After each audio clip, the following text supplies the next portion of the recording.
मेरा 20 साल की नौकरी में मैंने कई अजीब केसेस देखे हैं, पर यह एक ऐसा केस था जिसने पूरे डिपार्टमेंट को हिला के रखा था। किस्से की शुरुआत तब हुई जब एक senior fashion model Ira Singh अपने फ्लैट से गायब हो गई। वो वहां अकेली रहती थी, उनकी शादी भी नहीं हुई थी, घर पे कोई आता जाता नहीं था, सिर्फ एक नौकरानी थी। और ईरा के डॉक्टर्स का कहना था कि वो डिप्रेशन में थी, उसकी फाइनेंशियल कंडीशंस कुछ खास नहीं थी और वो टीवी फिल्म्स में काम ढूंढ रही थी। पास पड़ोस वालों से भी उसकी ज्यादा बातचीत नहीं होती थी।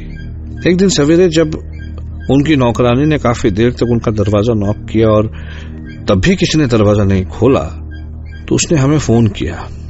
तब मैं और मेरे दो साथी रवि और विनायक हम लोग साथ में वहां पहुंचे।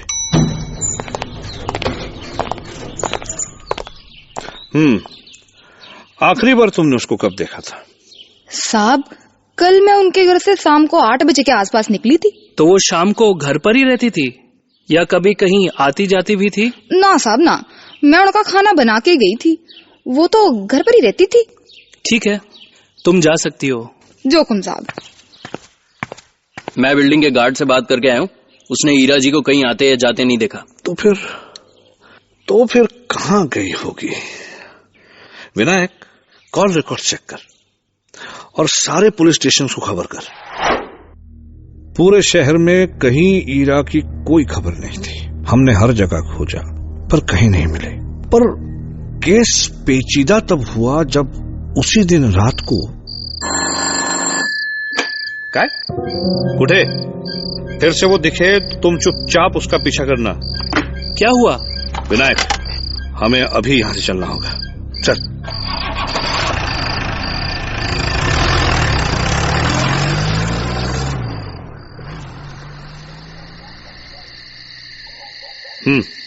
कहां देखा तुमने उसे?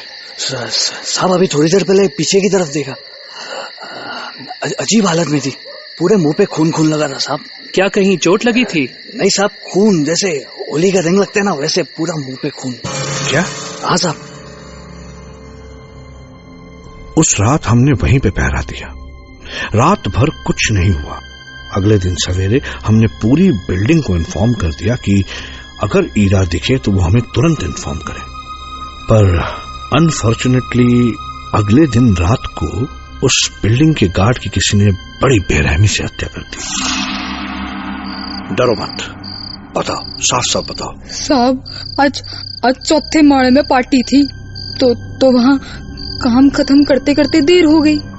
जब मैं वहाँ से निकली तो मुझे ईरा मेम साहब दिखाई दी, बिल्डिंग के पीछे।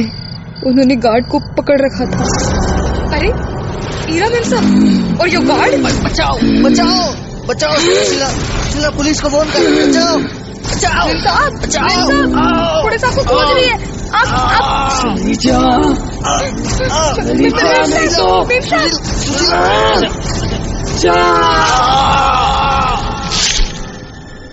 साहब, उसके बाद जो देखा, उसके बाद तो मैं वहाँ एक मिनट भी नहीं रुक पाई।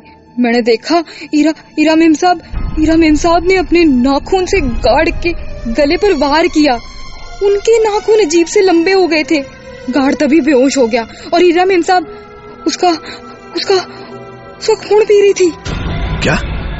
टोका फिरला वाटते साहब, मैं झूठ ना बोल रही, सच कहूँ साहब। मेरी बात मानो।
को हम एक टीम के साथ वहां पहुंच गए।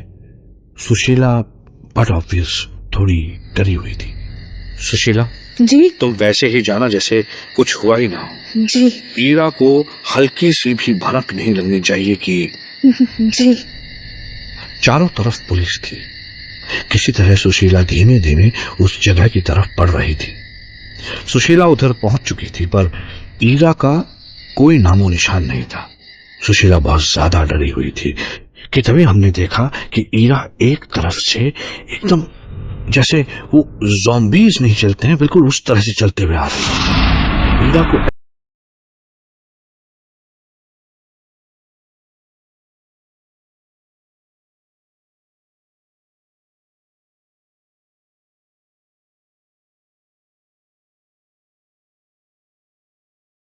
अच्छा नहीं किया सुशीला, पर मैंने क्या किया?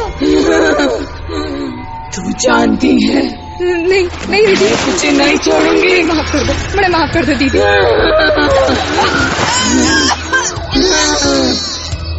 दो दीदी, बड़े छोड़ दो दीदी, बड़े छोड़ दो, बड़े माफ तूने कर दो। अच्छा नहीं किया सुशीला। दीदी बड़े माफ कर दो।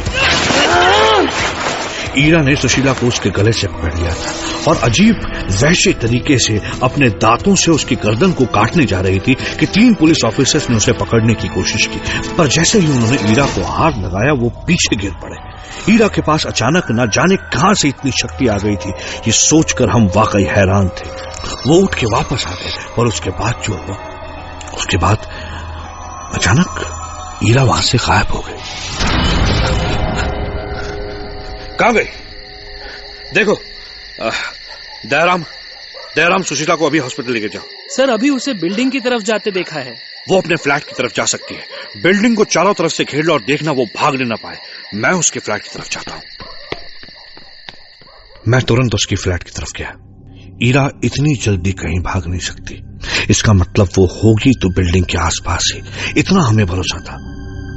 मैं ऊपर उसके फ्लैट की तरफ बढ़ा। फ्लैट का दरवाजा खुला हुआ था। मैंने तुरंत अपनी गन निकाली और फ्लैट के अंदर गया।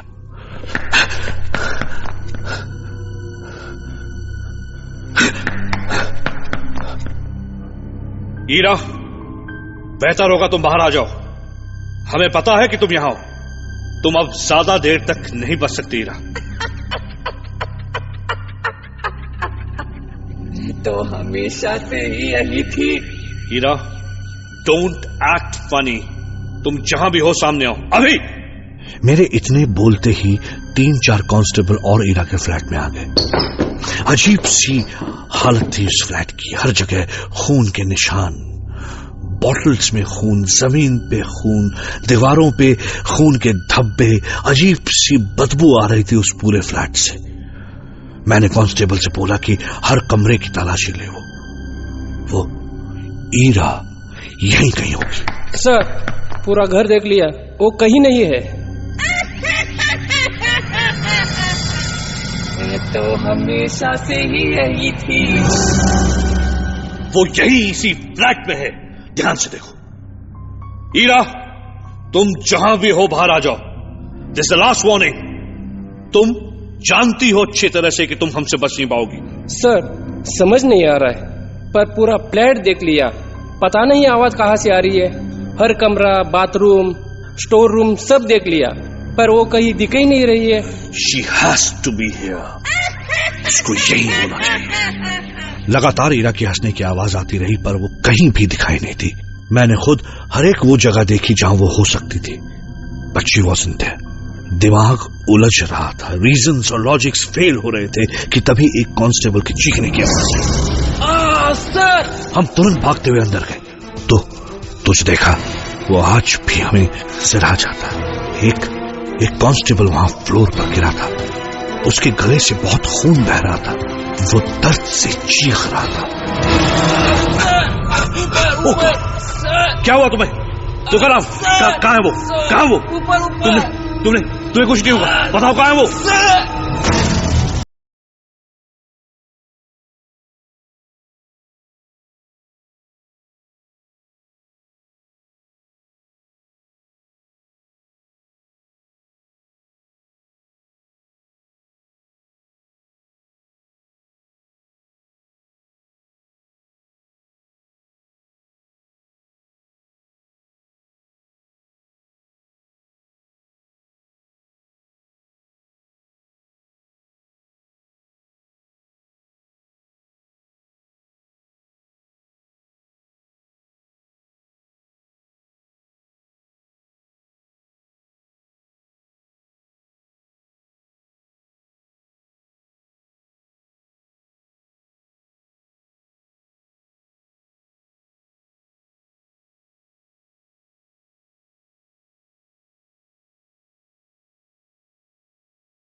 मैंने खुद उसके हाथ पकड़े थे।